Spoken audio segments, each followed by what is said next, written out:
सूर्यकांत त्रिपाठी निराला की मशहूर कविता तोड़ती पत्थर। वह तोड़ती पत्थर, देखा उसे मैंने इलाहाबाद के पथ पर। वह तोड़ती पत्थर, कोई न छायादार पेड़ व जिसके तले बैठी हुई स्वीकार। श्याम तन भरा बंधन यौवन, नत नयन प्रिया कम रत मन।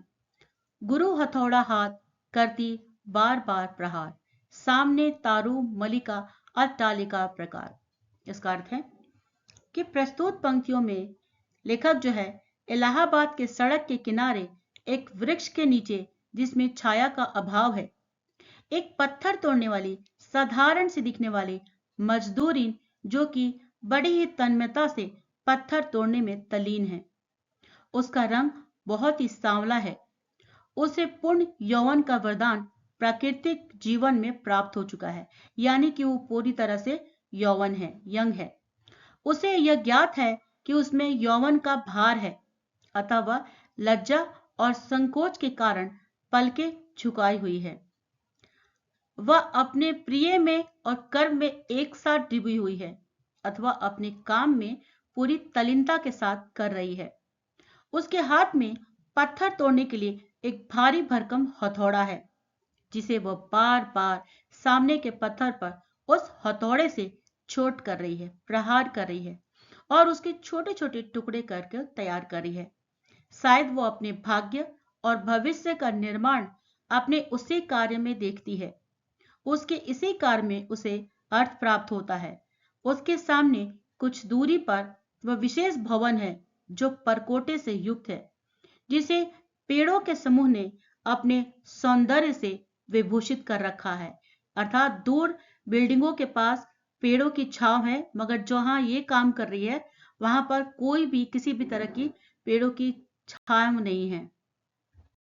चढ़ रही थी धूप, गर्मियों के दिन, दीवा का तमतमाया रूप, उठे झुलसती हुई लू, रूई ज्यो जलती हुई भू, गर्द चिंगी सा छा गई, प्राया हुई दोपहर वह तोड़ती पत्थर। अर्थात अब गर्मी जो है, दोपहर का समय हो गया है, सूर्य आसमान पे चकमगा रहा है और गर्मी जो है बहुत बढ़ गई है। सूर्य का तमतमाया रूप होने से हवा जो है गर्म गर्म हवा बह रही है। जलाने वाली गर्म हवा की लपटें अब चलने लगी है। पूरी धरती मानो रुई के समान जल रही हो। धूल के कण चिंगारी बनकर उड़ रहे हो, यानी कि लगभग दोपहर हो गया है जब पूरा धरती गर्म रहता है। पर वो मजदूरिन बिना विश्राम के अपने काम में उसी तल्लीनता के साथ लगी हुई पत्थर के टुकड़े करने में लगी हुई है। पत्थर के टुकड़ों को अपने सामने तोड़कर अपने कठोर भाग्य और जीवन को संवारती रहती है। शायद वो उसमें अपना भविष्य देख रही है। देखते देखा मुझे तो एक बार, उस भवन की ओर देखा छिन्न तार। देखकर कोई नहीं, देखा मुझे उस दृष्टि से जो मार खा रोई नहीं। सजा सहज सितार, सुनी मैंने वह नहीं जो सुनी थी, सुनी झनकार। अर्थात पत्थर तोड़ती हुई स्त्री को कवि अपनी ओर देखते हुए पाता है और फिर अपने सामने की हरी भरी फूल वाली ऊंची जगह कोठी पर वो दृष्टि डालती है, जहां पर कोई नहीं था। वह अपनी व्यवस्था के सारे उत्पीड़न को अंदर ही अंदर जैसे सह रही हो, अपने भाव को कवि पर व्यंजित कर देती है। उसका जीवन जैसे टूटे हुए तारों वाला कोई सितार हो।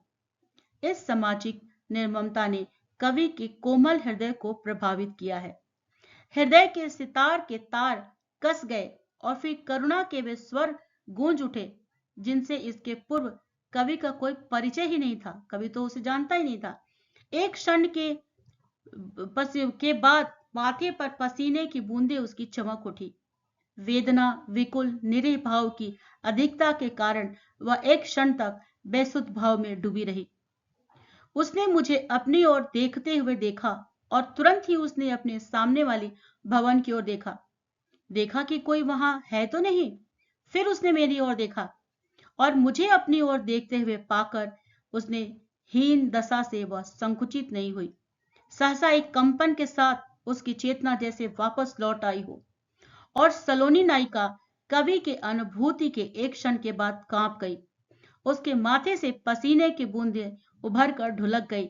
वह पुनः पत्थर तोड़ने के काम में उसी मनोयोग के साथ पूर्ववत जुट गई।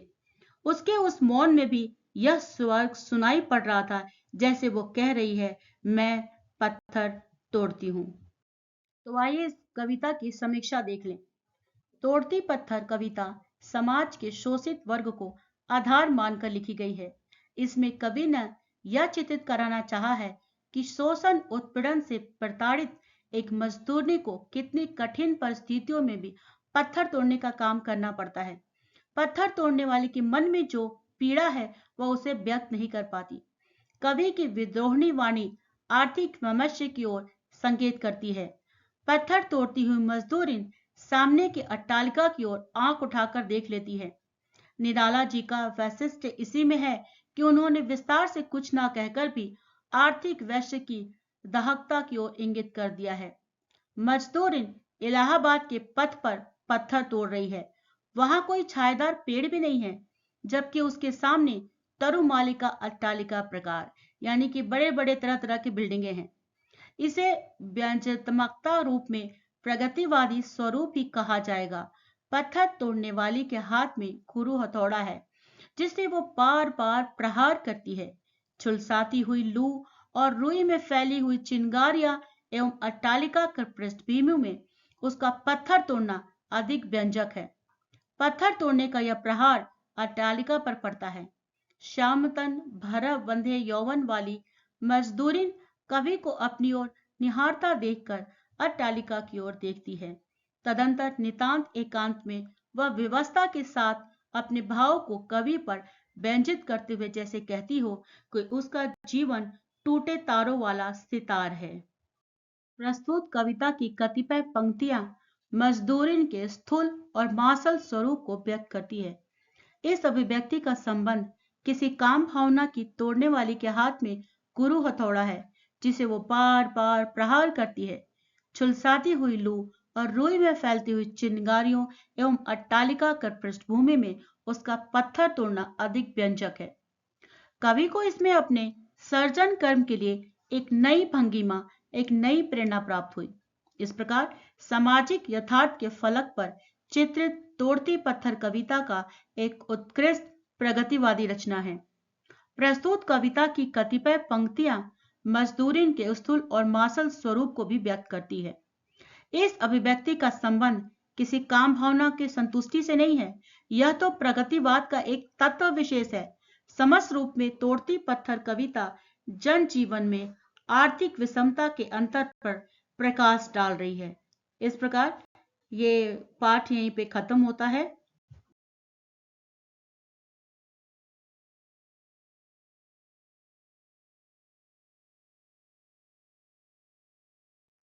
पाठकों, आपको अगर मेरा ये वीडियो पसंद आए तो सब्सक्राइब, लाइक, कमेंट, शेयर करना ना भूलें।